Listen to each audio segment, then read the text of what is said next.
Një ngjarje e rëndë ka ndodhur në shtetin Fqinj, Itali, ku një adoleshent shqiptar ka ndërruar jetë. Sipas mediave vendase, mësohet se ngjarja e rëndë është regjistruar disa ditë më parë, konkretisht më 17 prill, në Firenze të Italisë, ku 16 vjeçari shqiptar u gjet pa shenja jete në banesën ku jetonte me familjen.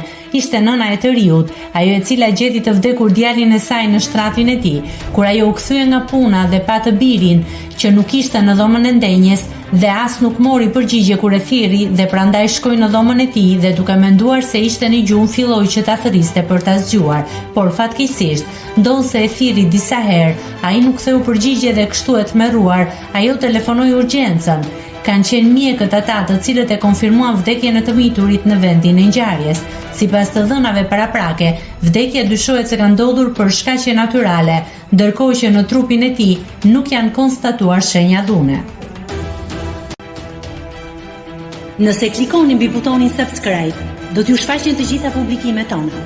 Ju ftoj t'i bëni subscribe kanalit, të pëlqeni videot dhe të lini komentin tuaj.